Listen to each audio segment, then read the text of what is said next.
ராம் ராம். வாழ்க வளமுடன். Voice of காஞ்சி நேயர் அனைவருக்கும் இனிய மாலை வணக்கம். இன்னைக்கு ஒரு அருமையான ஒரு கதை, அதெல்லாம் உங்ககிட்ட பகிர்ந்துக்கணும்னு என்னோட ரொம்ப நாள் ஆசை. இந்த கதை எல்லாருக்குமே பொருந்தும். ஆண் குழந்தைகளாக இருந்தாலும் சரி, பொன் குழந்தைகளாக இருந்தாலும் சரி. கதையோட தலைப்பு என்னன்னா அப்பா. நான் பஸ்ஸில் பிரயாணம் பண்ணிட்டு இருந்தேன். ஒரு முறையும் எனக்கு பக்கத்தில் இருக்கிற அன்பருக்கு ஃபோன் கால் நிறையா வந்துட்டே இருந்தது. அதில் நான் டிஸ்பிளேயில் பார்த்தப்போ அப்பான்னு எழுதியிருந்தது. அந்த அப்பா அப்படிங்கிற அந்த கால் வந்த உடனே அவர் கட் பண்ணிகிட்டே இருக்கார். அவர் எத்தனை தடவை கூப்பிட்டாலும் அத்தனை தடவையும் அவர் கட் பண்ணுறார்.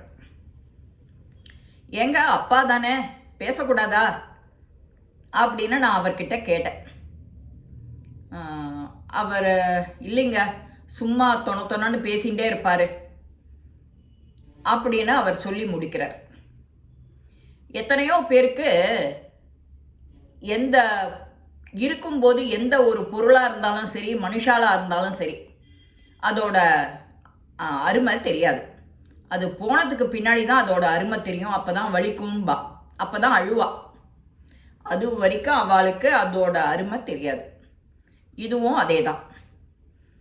நான் பஸ்ஸில் ஏறி உட்காண்ட உடனே சென்னையிலேருந்து அப்பாவோட கால் வரும்.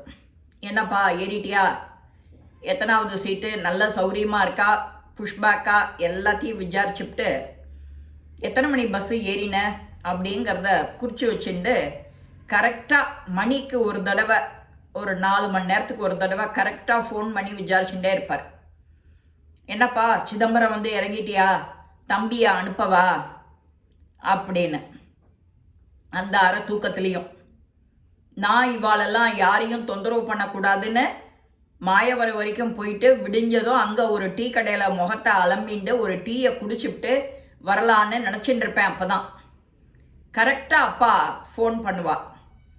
தம்பியை அனுப்புகிறேன், இங்கேயே இறங்கிக்கப்பா அப்படின்னு. அவரும் தம்பியை அனுப்புவார். அந்த சைக்கிளை கொடுத்து சைக்கிளில் ஏறி வீட்டுக்கு வந்துடுவேன். வீட்டுக்கு வந்ததும் கதவை திறப்பார். அன்னைக்கு துவைச்சு மடித்து வச்ச கைலி நல்ல புதுசாக முறுமுறுன்னு வாசனையாக இருக்கும் இல்லையா, நம்ம கையினால் துவைச்ச மடி துணி. அந்த பையனுக்கு அதை எடுத்து கொடுத்து, இதை கட்டிக்கோ, மிச்சத்தை காலையில் பேசிக்கலாம், போய் படுத்துக்கோ அப்படின்னு அந்த ஒரு வார்த்தை தான் சொல்லுவார். இவனும் அதையே கேட்டுண்டு அதே படி செய்வான் இந்த பையனும். இப்போ அதே மாதிரி பஸ்ஸில் பிரயாணம் நடந்துட்டுருக்கு. அந்த பையனுக்கு ஃபோன் பண்ணுறது வர்றதை கட் பண்ணாத, எடுத்து பேசு அப்படின்னு இவர் சொல்லியாச்சு.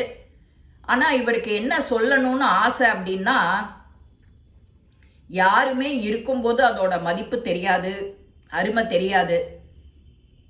அது ஏன் சொல்லலை அப்படின்னாக்க, சில பேருக்கு இழந்ததுக்கு அப்புறம்தான் அதோட மதிப்பு தெரியும். அது வரைக்கும் அது நீ என்னத்தை சொன்னாலும் புத்தியில் ஏறாது.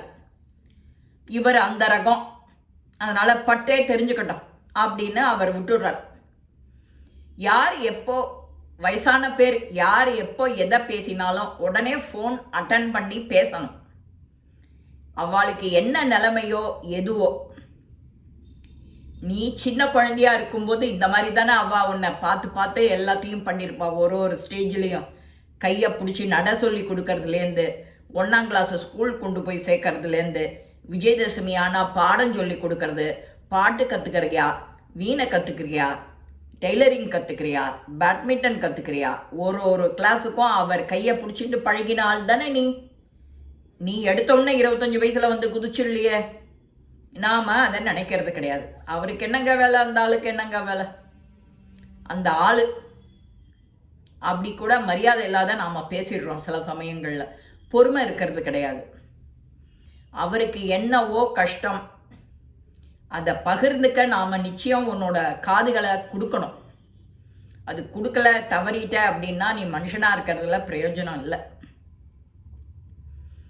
வாழ்க்கைங்கிறது பிறக்கிறது,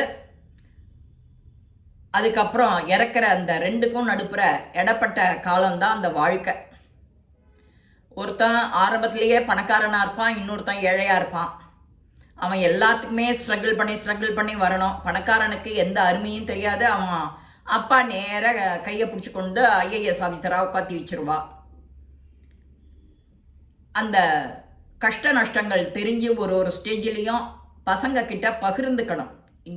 இன்னைக்கு இந்த வேலை செஞ்சேன், இதுக்காக இன்ன காரியம் பண்ணினேன், இதை கடந்து வரத்துக்கு நான் இதை பண்ணினேன் அப்படிங்கிற விஷயத்தை ஷேர் பண்ணினாலே அவனுக்கு ஒரு பாடம். அப்போவே சின்ன வயசுலேருந்தே எல்லாத்தையும் சொல்லிடணும். திடீர்னு வந்தவுடனே ஒரு 15 வயசுக்கு மேலே அவன் தடுமாறுறான் அப்படின்ன உடனே உட்காந்து பேசக்கூடாது, கிளாஸ் எடுக்கக்கூடாது. ஆரம்பத்துலேருந்தே அதை பார்த்து அது பழகணும்.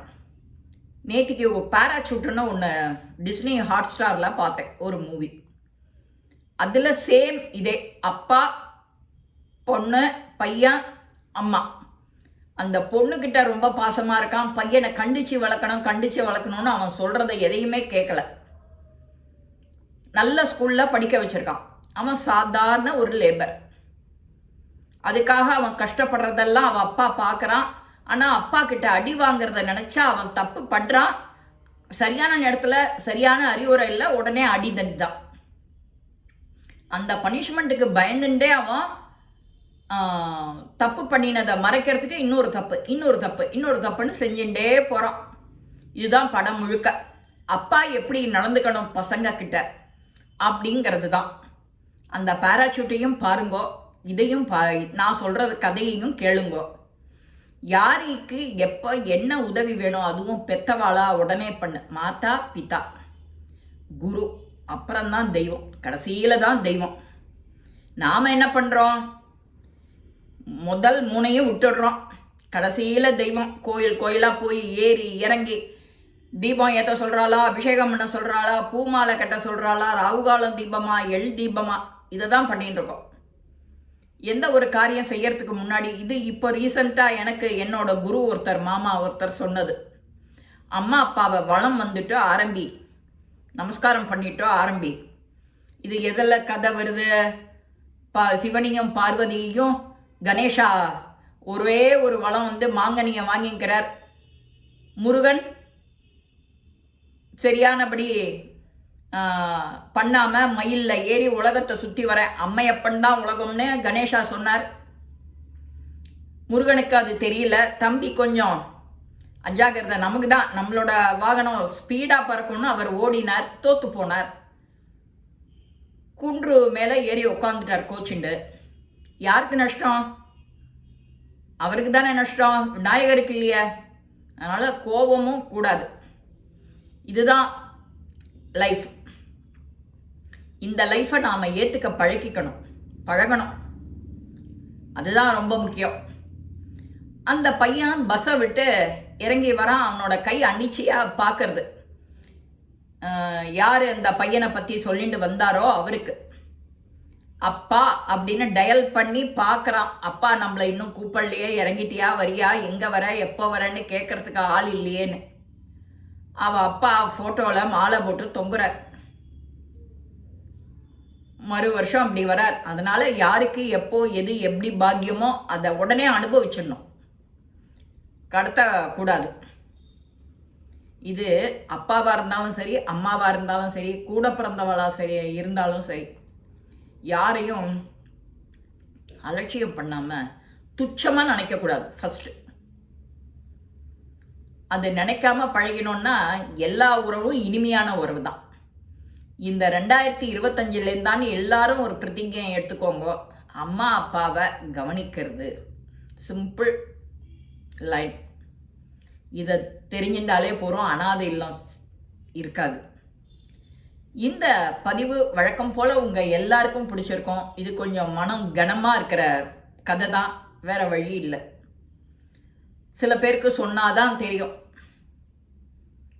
சில பேருக்கு சொல்ல சொல்ல சொல்ல சொல்ல தான் தெரியும், சில பேருக்கு பட்டாதான் புரியும்.